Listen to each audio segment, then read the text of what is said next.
Mbote cher client, mbote l'agence immobilier Mille Solutions, mbote cher abonné au bazomi mokili mobimba, bandeko États-Unis, bandeko bazana poto, bandeko balandanga na niveau ya Asie, bandeko balandanga na Afrique, na Congo et surtout awa na kata Kinshasa.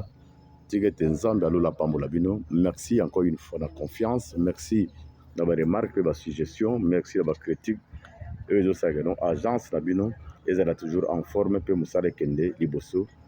Tala encore une fois na tongo na lelo nga humble frère na bino Blaise Mobadi na kiti awa na commune Ntsele nazali précisément na entrée ya OCC place où on a la émission immobilière oyo par rapport ya boulevard nazali ka na 3 minutes na boulevard et puis offre na biso ezali deuxième parcelle après boulevard, je le répète, ezali le pango ya mibale na sima ya balabala oyo principal ya OCC. Le pango moko monene bandeko, le pango kitoko okoti kotala même qualité ya ba brique onde ko sala musala oyo, ce n'est pas n'importe quelle brique asali musala kitoko. Le pango ezo mesurer 12 mètres à largeur tandis que longueur ya le pango ezali 40 mètres et le pango na biso ezali situé vraiment na deuxième position après, n'est-ce pas, route principale ya OCC. Donc tozali awa na entrée ya OCC na commune Ntsele, précisément dans le quartier Bazo Benga Mbenzali. Offre moko spéciale, c'est-à-dire awa dès que vous achetez, c'est juste question, vous commencez directement, n'est-ce pas, la construction de votre maison. Clôture déjà c'est vendre kitoko. Le pango est mesuré 12 mètres à largeur, tandis que longueur, il y a offre nabiso, c'est-à-dire 40 mètres. Donc, il y a la double parcelle. Ndeko nanga yo mutu zana bosenga kosomba le pango ya munene, yo mutu zana posa ya kotonga ndako munene, flat, ndako résidence, tout ce que vous avez besoin comme ambition ya kotonga wa.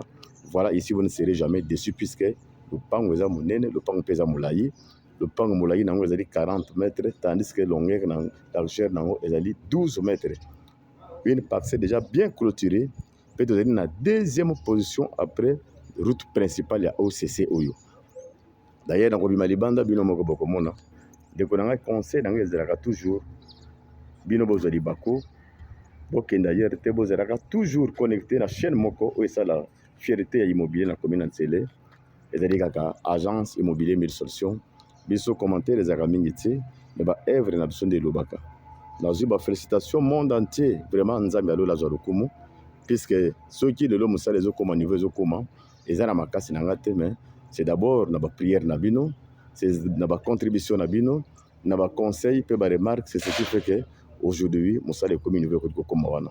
Merci nzambe alola pambola bino. Conseil na nga eza moko, bokota kaka na chaîne moko. Avec chaîne bokozala jamais je le répète dessus puisque humble frère Nabino, c'est un expert dans l'immobilier. Moi, je descends n'importe quel milieu pourvu que ngana sale loka malamu. Bino nanzela nanga bo pa mama, nga peli bota nga ebikela na sima na bino. Voilà offre spéciale yango yo. Le pango ba clôturer déjà. Le pango zo mesurer 40 mètres ya longueur, largeur nango ezali 12 mètres. Pe ba sel na ba brique moko kitoko bokoti kotala. Wana pe voisin pour zo mona wana les étages bazo tomola. C'est-à-dire emplacement moko kitoko. Je vais sortir vers l'extérieur. Comme ça, bino bogota la image, peut bogota la emplacement par rapport à milieu à offre na biso. Allons-y.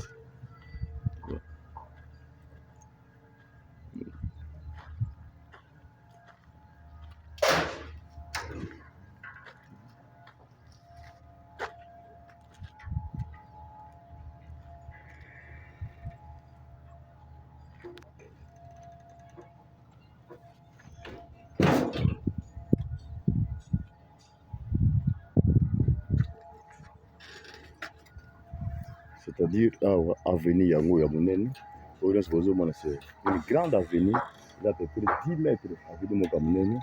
On a vraiment entrée vraiment ya Mbenzali, entrée ya OCC. Oyo bozomona wana bandako oyo nyonso bavoisin déjà bango baza na kati ya kosala batravaux na bango oyo eza étage mpo bozomona pembeni oyo voisin asali vraiment je pense ezali flat puisque na moni eza monene eza mpena flat ya monene bazotonga ye mpe eza kaka même dimension ya 12 mètres sur 40 mètres oyo nyonso bozomona wana mosala nyonso esili etikali kaka abanda n'est-ce pas charpente ya likolo kuna. Voilà, c'est pour vous dire que offre na biso dans un vrai millier. Donc, vous avez deuxième parcelle par rapport à la route principale, il y a OCC. Voilà, nazo bimati na route principale, bokomona. Et c'est un accord à pamba pamba te. Et le pont na biso batiango na prix moko malamu, $20,000 à discuter, je le répète, $20,000 à discuter au lieu de salir ma solo pour la place one. Ah, vous avez compagnie en mène, bazo sala ba brique à côté ka. Donc, dans un non loin kaka, il y a place one. Donc, dès que vous achetez ba brique, non ce zoom, c'est en vente, et dans le somme ba brique kaka. Donc, vous mon âme, ndenge ba voisin, non, c'est bazo tonga bandako déjà. Mais il les a tellement développés de Golangai. Autre concession, il y a mon espace, les gens sont en train de travailler. Yo ozo zelani ni po oya pe komona ngai tour na yo pe kokinde ko ngai bo rêver batang molayi ba possibino par-ci par-là mais agence oyo c'est la volonté de Dieu, c'est Dieu qui a permis ngana sala musala munene boiko na bino awa biso makamono sezela kitoko puisque boza de bosso expert na kati immobilier ngana kendaka partout pourvu que bino be intérêt na bino et se manifester dans nzela musala ngana bossa. Voilà, c'est pour vous dire que vous allez non loin, il y a la route principale, il y a OCC. Dans la route OCC, il y a la route OCC, il y a route OCC. Ce qui est non loin, il y a le boulevard principal. Voilà, la route principale, il y a OCC. C'est pour vous dire que offre un emplacement. Donc nous sommes vraiment deuxième terrain par rapport à la route principale, il y a OCC. Voilà, nous sommes à la OCC, on a couru la route principale, il y a OCC. Ce côté là, nous sommes non loin. On a boulevard, on a déjà connu. Voilà. Maintenant, offre Nabiso Yango, on a c'est-à-dire deuxième parcelle par rapport, il y a boulevard, il y a OCC. Donc, vous voyez qu'à Kambala, on a monté au Rokota, puisqu'ils ont dit non loin, il y a boulevard, il y a OCC. Merci. $20,000 pour Beningaï, Toyokani, Toseri Masoro pour la place Wana. Nzambe Yalola, Apamolabino. Encore une fois, à la prochaine.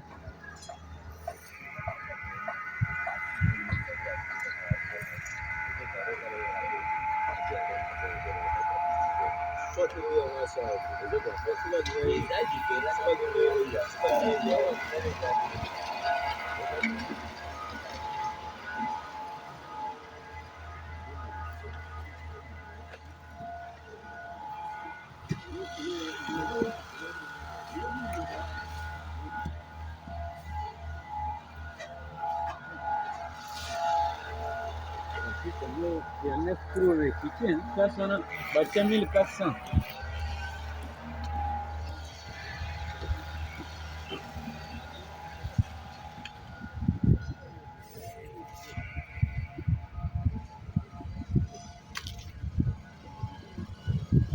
Donc, ce beau tas de fourrure, monsieur, on a déjà entré. On a boulevard, route principale, national numéro 1, on est toujours sur des Kakuna déjà, donc c'est non loin, place Wana. Merci encore une fois. Nzambe Yalola Pambola Bino Bisika Nyonso, Oyubino Bokola Nangai. Encore une fois, à la prochaine.